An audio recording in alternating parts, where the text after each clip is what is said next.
खबर आ रही है, जहां चमोली जिले में चारधाम यात्रा में तीर्थ यात्रियों की सुविधा के लिए संसाधनों का विकास किया जा रहा है, जिसके तहत अब बद्रीनाथ धाम में नगर पंचायत बद्रीनाथ की ओर से किए जाने वाले इको पर्यटन शुल्क के भुगतान की प्रक्रिया को सरल कर दिया गया है, जिसके लिए धाम में नगर पंचायत की ओर से फास्टैग की सुविधा का गुरुवार से शुभारंभ कर दिया गया है। बद्रीनाथ धाम में सुविधा को शुभारंभ जिलाधिकारी संदीप तिवारी ने वर्चुअली माध्यम से किया है। बता दें आपको कि फिलहाल फास्टैग प्रक्रिया जो है वो यहां पर चलाई जा रही है। इको पर्यटन शुल्क के भुगतान प्रक्रिया आसान हो गया। चलिए, इसी खबर पर तमाम जानकारी के लिए मनोज बिष्ट हमारे सहयोगी हमारे साथ जुड़ चुके हैं, उनका रुख करेंगे। मनोज, फिलहाल चमोली में फास्टैग सुविधा की शुरुआत हुई है। जिलाधिकारी संदीप तिवारी ने वर्चुअली इस सुविधा का शुभारंभ किया है, साथ ही साथ इको पर्यटन शुल्क की भुगतान प्रक्रिया आसान अब इससे होगी। क्या कुछ मायने हम इसके माने और किस तरह ये सक्रिय होता हुआ नजर आया? बद्रीनाथ धाम में जो यात्रियों की संख्या होती है वो काफी संख्या में बद्रीनाथ धाम के दर्शनों के लिए श्रद्धालु पहुंचते हैं। इसी के चलते जो बद्रीनाथ धाम में देव दर्शनी है वहाँ पे 1 से 2 किलोमीटर तक वाहनों की लंबी कतारें, जो इको पर्यटन शुल्क है उसके भुगतान के लिए लंबी कतारें लगनी पड़ती है, जिसके चलते प्रशासन के द्वारा यात्रियों को किसी भी परेशानी का सामना न करना पड़े। जिसके तहत आज जिलाधिकारी संदीप तिवारी ने इको पर्यटन शुल्क जो फास्टैग के द्वारा जो पर्यटकों को सुविधाएं दी जाएंगी, खासतौर पर यह QR कोड के माध्यम से पर्यटकों को ये सुविधाएं मिलेंगी और जाम से निजात पाने के लिए मुख्यतः जो फास्टैग की व्यवस्थाएं की गई हैं। इसकी यह नगर पंचायत बद्रीनाथ के द्वारा इस सुविधा को लागू किया गया है 2022 से। लगातार अभी तक करोड़ों की संख्या में जो श्रद्धालु हैं उनके द्वारा इस सुविधा को इको पर्यटन शुल्क दिया जाता है और सरकार का जो टैक्स है वो लगातार जो सरकार को मिलता है ये बड़ा है। मनोज, अगर हम बात करेंगे इस शुल्क की, पर्यटन शुल्क की, तो इससे अब क्योंकि फास्टैग सुविधा शुरू हो जानी है तो कहा जा रहा है कि आसानी अब तमाम लोगों को होने वाली है। जो लंबी लंबी लाइनें हैं या जो परेशानियां थी उनसे इस बीच निजात मिल जाएगा। और क्या कुछ फायदे इस सुविधा के अब लोगों को मिलने वाले हैं? ये देखिए कि जो सरकार को जो मेन जो टैक्स है, जो पर्यटन से उत्तराखंड एक पर्यटन राज्य है, उसके तहत राज्य को जो भी टैक्स आएगा उससे राज्य की आमदनी होगी। जी जी बिल्कुल। लेकिन मनोज, हम बात करेंगे तो फिलहाल इको टूरिज्म, इको पर्यटन शुल्क की भुगतान की जो प्रक्रिया बताया जा रहा है कि अब यह और आसान हो जाएगी। फास्टैग जैसी सुविधा अब और आसान कर देगी, लेकिन सबसे जरूरी यहां पर यह भी है कि इसका प्रशिक्षण लोगों को दिया जाना है। उसको लेकर क्या तैयारी है, क्योंकि लोगों के लिए अभी यह नया कॉन्सेप्ट होगा। जी देखिए कि जिस तरह से टोल प्लाजाओं पर जो बड़ी बड़ी पार्किंग रहती है, टोल प्लाजा रहते हैं जिनके पास पेमेंट की सुविधाएं नहीं रहती हैं, उसी तर्ज पर भी वहां पर QR कोड लगाए जाएंगे और जो पेमेंट मशीनें हैं उनको लगाया जाएगा। उसके माध्यम से जो बद्रीनाथ की यात्रा पर जो भी श्रद्धालु आएगा उनके माध्यम से वो गूगल पे, फोन पे के माध्यम से भी ट्रांजेक्शन भुगतान देगा। चलिए, बहुत बहुत शुक्रिया मनोज आपका तमाम जानकारी के लिए। तो फिलहाल चमोली में फास्टैग की सुविधा जो है चल गई है, जो कि इको पर्यटन शुल्क की भुगतान अब करने में और आसानी करने वाली है। साथ ही साथ ये अब सुविधाएं जो हैं ये उन तमाम अव्यवस्थाओं के निस्तारण के लिए काम करेंगी जो कि लोगों को लंबे समय से यहाँ देखने को मिल रही थी। तमाम जो यात्री यहाँ पर आते थे, चमोली घूमने जाते थे, उनके लिए भी ये एक तरह की सुविधा हो गई है और उनके लिए एक आसानी हो गई है।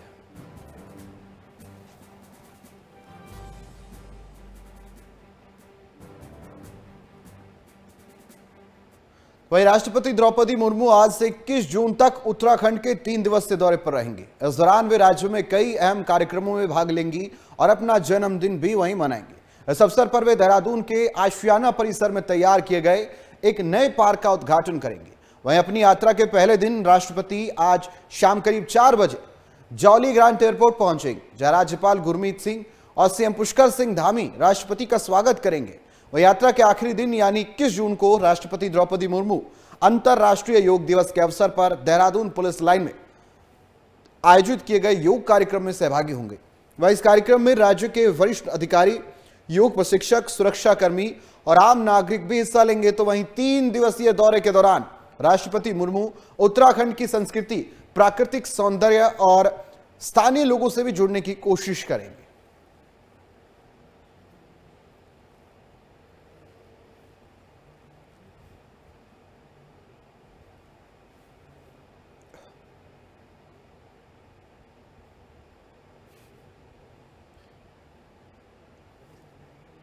चलिए, इसी खबर पर तमाम जानकारी के लिए मनीष डंगवाल हमारे सहयोगी हमारे साथ जुड़ चुके हैं, उनका रुख करेंगे। मनीष, राष्ट्रपति द्रौपदी मुर्मू उत्तराखंड दौरे पर हैं और साथ ही साथ उनका ये दौरा बड़ा अहम माना जा रहा है। उनका जन्मदिन है जो कि वो भी यहीं पर मनाने वाली हैं, जन्मदिन भी यहीं होगा, योगाभ्यास भी यहीं होगा। कितना बड़ा ये दौरा, क्या कुछ कार्यक्रम इस बीच राष्ट्रपति द्रौपदी मुर्मू के रहने वाले हैं? देखिए, कुछ ही घंटे बाद जो है वो राष्ट्रपति द्रौपदी मुर्मू उत्तराखंड पहुंच जाएंगी और मुख्यमंत्री पुष्कर सिंह धामी और जो राज्यपाल गुरमीत सिंह है वो स्वागत जो है वो राष्ट्रपति द्रौपदी मुर्मू का जॉलीग्रांट एयरपोर्ट पर करेंगे। और जॉलीग्रांट एयरपोर्ट से सीधे जो आसियाना है राष्ट्रपति भवन, जिसे उत्तराखंड में कहा जाता है, वहां पर पहुंचेंगी और रात्रि विश्राम आज उन्हीं का जो है राष्ट्रपति का वहीं पर रहने वाला है।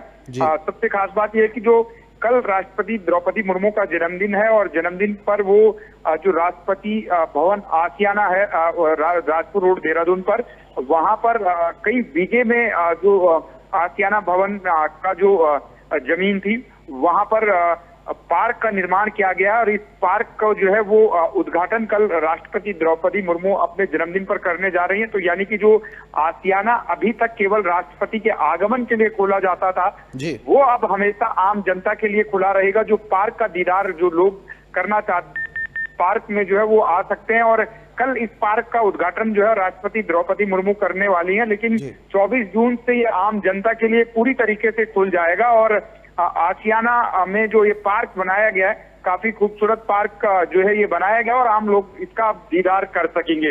मनीष, इस बीच 21 जून को अंतर्राष्ट्रीय योग दिवस भी है। बताया जा रहा है कि राष्ट्रपति द्रौपदी मुर्मू यहाँ योगाभ्यास भी करने वाली है और उत्तराखंड में, क्योंकि धर्म नगरी में जब हम बात करें और योग गुरु भी यहाँ पर रहते हैं और उसी के चलते अब देखिए 21 जून में उत्तराखंड के अंदर ही साथ राष्ट्रपति द्रौपदी मुर्मू योगाभ्यास करेंगी। ये क्या कुछ कार्यक्रम, किस समय ये होने वाला और कहाँ पर राष्ट्रपति जो है योगाभ्यास करने वाली है? देखिए, जो योग दिवस का जो कार्यक्रम है उसमें राष्ट्रपति द्रौपदी मुर्मू शामिल होने वाली है और 21 जून को जो अंतर्राष्ट्रीय योग दिवस है पुलिस लाइन में कार्यक्रम का आयोजन किया गया है और पुलिस लाइन में आयोजित कार्यक्रम में राष्ट्रपति द्रौपदी मुर्मू जो है वो योगासन करते हुए नजर आएंगे। तो कार्यक्रम को लेकर जो है वो अंतिम रूप तैयारियों को दिया जा रहा है और राष्ट्रपति द्रौपदी मुर्मू के दौरे के चलते जो है वो सुरक्षा व्यवस्था भी राजधानी देहरादून में कड़ी रखी गई है। तो एक कार्यक्रम राजधानी देहरादून में जो है आयोजित होने वाला है जिसमें राष्ट्रपति द्रौपदी मुर्मू शामिल रहेंगी।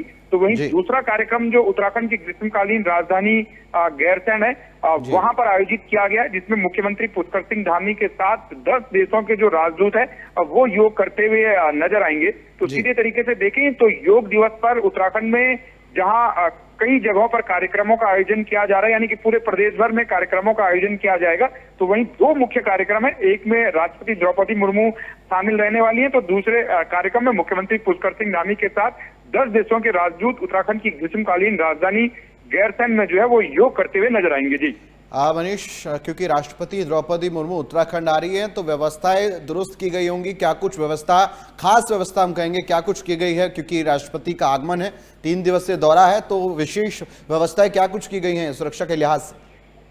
देखिए, बिल्कुल सुरक्षा के लिहाज से देखें तो काफी कड़ी जो सुरक्षा व्यवस्था राजधानी देहरादून में की गई है और कई सौ जो है वो सुरक्षा कर्मी जो है वो राष्ट्रपति के जो आगमन के दौरान जो है मौजूद रहेंगे।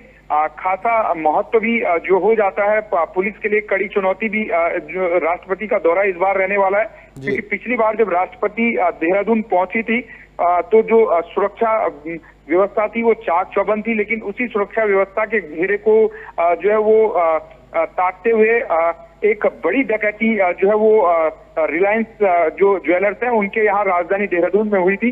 तो इसलिए पुलिस जो है इस समय लापरवाही बिल्कुल भी जो है वो बर्दाश्त नहीं करने वाली है और इसीलिए राष्ट्रपति के सुरक्षा को देखते हुए कड़ी चौकसी तो की गई है, लेकिन उसका फायदा जो है वो कोई न उठा पाए, उसको लेकर भी कड़े बंदोबस्त सुरक्षा को लेकर किए गए हैं। और राष्ट्रपति का जो पिछला दौरा था, करोड़ रुपए की डकैती जो है वो ज्वेलर्स की यहाँ हुई थी, तो उसको लेकर भी जो है वो पुलिस जो है इस बार ज्यादा एक्टिव नजर आ रही है। जी चलिए, बहुत बहुत शुक्रिया मनीष आपका तमाम जानकारी के लिए। तो फिलहाल देश की महामहिम राष्ट्रपति द्रौपदी मुर्मू उत्तराखंड के दौरे पर रहने वाली है, जहां पर 3 दिवसीय दौरे में वो यहां पर कई कार्यक्रमों में संबोधित करेंगे। उत्तराखंड में अंतर्राष्ट्रीय योग दिवस को लेकर तैयारियां जोरों पर है। इस बीच देहरादून स्थित मुख्यमंत्री आवास परिसर में योगाभ्यास किया गया। इस दौरान मुख्यमंत्री पुष्कर सिंह धामी के साथ मुख्यमंत्री कार्यालय के अधिकारियों और कर्मचारियों ने भी योग किया। साथ ही मुख्यमंत्री धामी ने प्रदेशवासियों को योग को नियमित दिनचर्या का हिस्सा बनाने का आह्वान किया है। मुख्यमंत्री ने कहा कि योग सिर्फ शारीरिक अभ्यास नहीं बल्कि आंतरिक शांति और आत्मबोध की एक प्रक्रिया है। यह हमारे मन को स्थिर कर चेतना की गहराइयों तक पहुंचाने का जरिया है। उन्होंने भारतीय संस्कृति की महत्ता पर प्रकाश डालते हुए कहा है कि भारत ने सदैव मानवीय मूल्यों को सर्वोपरि रखा है और हमारी सनातन संस्कृति का मूल स्तंभ योग ही है। यही वजह है कि आज योग दुनिया के करोड़ों लोगों की दिनचर्या का अभिन्न हिस्सा बन गया है।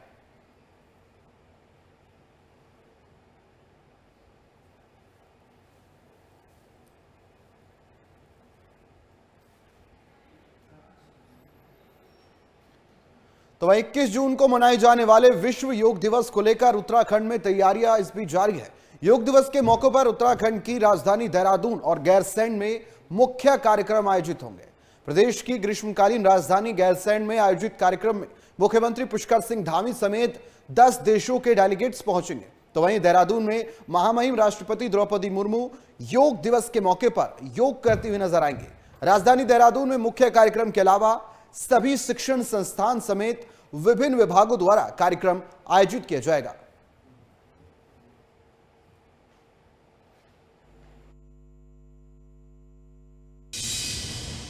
नहीं, देखिए अभी जैसा मैंने कहा prevention is better than cure. योग क्या है कि हमें बीमार नहीं होने देता है और तन के साथ साथ मन को भी ठीक रखता है। इस बार जो विश्व योगा दिवस पर हम लोग का मुख्य कार्यक्रम है दो जगह पर हो रहा है। देहरादून में चूंकि महामहिम राष्ट्रपति महोदय खुद आ रहे हैं, उनके यहाँ भी योगा शिविर का आयोजन हो रहा है और एक गैरसैंण में माननीय मुख्यमंत्री जिसमें प्रतिभाग कर रहे हैं, गैरसैंण में ही आयोजन किया जा रहा है। साथ ही साथ पूरे प्रदेश में जो शैक्षणिक संस्थाएं हैं, जो सरकारी विभाग हैं और जो लोग भी इससे जुड़े हुए हैं, अलग अलग संस्थाओं के माध्यम से पूरे प्रदेश में योगा दिवस पर अलग अलग कार्यक्रम आयोजित हो रहे हैं। तो वहीं कांवड़ मेले की तैयारियों को लेकर हरिद्वार पुलिस और यूपी पुलिस मिलकर समन्वय बनाकर काम कर रही है। इसी कड़ी में हरिद्वार के थाना श्यामपुर में बिजनौर पुलिस के अधिकारियों के साथ इंटर स्टेट मीटिंग की गई, जिसमें हरिद्वार और बिजनौर पुलिस के अधिकारी मौजूद रहे। मीटिंग में कांवड़ मेले के दौरान रूट प्लान, ट्रैफिक कंट्रोल और फोर्स के इस बीच डिप्लॉयमेंट को लेकर भी चर्चा की गई है।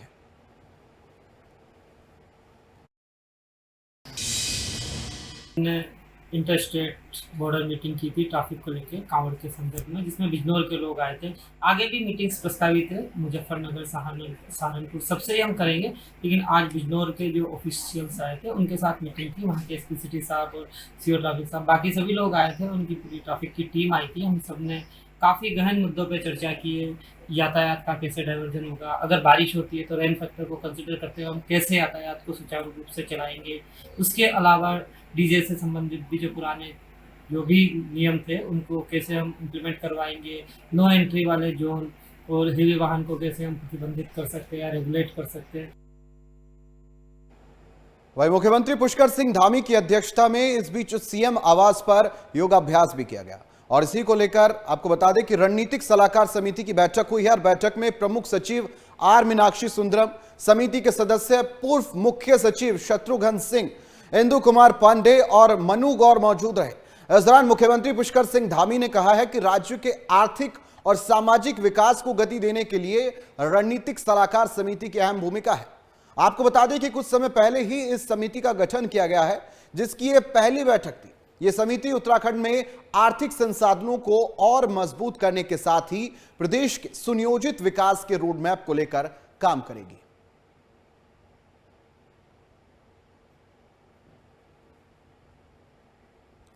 वहीं उत्तराखंड में पंचायत चुनाव की तारीखों का ऐलान किसी भी वक्त हो सकता है। वहीं पंचायत चुनाव को लेकर कांग्रेस पार्टी की क्या कुछ तैयारी है, इसको लेकर कांग्रेस प्रदेश अध्यक्ष करण महाराज से हमारे संवाददाता मनीष रंगवाल ने खास बातचीत की। सुनिए उन्होंने क्या कुछ कहा। उत्तराखंड में पंचायत चुनाव को लेकर अब सभी राजनीतिक दलों ने तैयारियां तेज कर दी हैं। आरक्षण की प्रक्रिया सुनवाइयों के बाद लगभग पूरी हो गई और अब कभी भी उत्तराखंड में आचार संहिता पंचायत चुनाव की लग सकती है। कांग्रेस की क्या कुछ तैयारियां, इस पर बातचीत करने के लिए हमारे साथ कांग्रेस के प्रदेश अध्यक्ष करण महाराज जी हैं। भाई जी, किस तरीके से आप देख रहे हैं प्रदेश संगठन के लिए ये पंचायत चुनाव कितना महत्वपूर्ण है, क्योंकि 27 के विधानसभा चुनाव से पहले ये चुनाव काफी महत्वपूर्ण है। देखिए, निश्चित ही महत्वपूर्ण है, लेकिन चिंता भी है। जिस तरीके से बीजेपी ने रोस्टर को फिर से जीरो किया है, ये चिंता का विषय है। और जहां आरक्षण था तो वहां दोबारा आरक्षित कर दी गई है, जहां सामान्य था वहां दोबारा सामान्य कर दी गई है। तो बिना किसी तैयारी, बिना सोच समझ के ये आरक्षण की लिस्ट जारी की गई है। निश्चित ही 2 दिन दिए गए ऑब्जेक्शन लगाने के लिए, लेकिन आप जिलों की लिस्ट उठा के देखिए, सैकड़ों की संख्या में ऑब्जेक्शन लगे, लेकिन निस्तारण 1-2 का भी नहीं हुआ। और ये कहा गया कि ऊपर से जो लिस्ट आई है भैया हमको तो उसी में चुनाव कराना है। तो ये दिखाई दे रहा है कि किस तरीके से सरकार बेईमानी करने में तुल गई है। और जिस दिन उन्होंने रोस्टर को पुनः जीरो किया, जबकि 2011 की सेंसेक्स के हिसाब से ये चुनाव कर रहे, तो रोस्टर जीरो करने की आवश्यकता क्यों पड़ी? जीरो करने से ही पता चला है कि चुनाव के पहला ही कदम बेईमानी से उठाया है सरकार ने। क्या आपको लगता है संगठन अब कितना तैयार है? आगे क्या कुछ गतिविधियां अब संगठन की रहने वाली हैं? क्योंकि जो चीजें हो गई हैं, लेकिन अब चुनाव में तो आप लोगों को जाना है। क्या कुछ तैयारियां ग्राउंड स्तर पर? देखिए, हम लोग अपने प्रभारी नियुक्त किए हैं, सीनियर्स भी अपने अपने क्षेत्रों में जाकर, विभिन्न क्षेत्रों में जाकर लोगों की मदद कर रहे हैं, काम करने का काम कर रहे हैं। लेकिन हमारे लिए जो सबसे बड़ा चिंता का विषय है वो निकाय चुनाव में जिस तरीके से खासकर मेयर के चुनाव में धांधली हुई है, उस तरीके की प्रक्रिया को रोकने के लिए क्या प्रभावी कदम उठ सकते हैं, उसमें मैं अपने सीनियर से बातचीत करके कुछ निर्णय लूंगा। क्या आपको लगता है, क्योंकि बीजेपी के जो अध्यक्ष है महेंद्र भट्ट, वो कह रहे हैं कि हम प्रधान पद पर भी जो है वो उम्मीदवार खड़ा करेंगे, हर जो पंचायत होगी उस पर जो है कार्यकर्ता को चुनाव मैदान में उतारेंगे। तो कुछ कांग्रेस की भी इस तरीके की रणनीति है क्या कि पंचायत स्तर पर जो ग्राम प्रधान का चुनाव होता है वहां पर भी पार्टी का जो कार्यकर्ता लड़े? कार्यकर्ता तो निश्चित ही जो भी चुनाव लड़ो किसी न किसी पार्टी से ताल्लुक रखता है, लेकिन हम टिकट पे चुनाव पंचायत के नहीं लड़वाते हैं।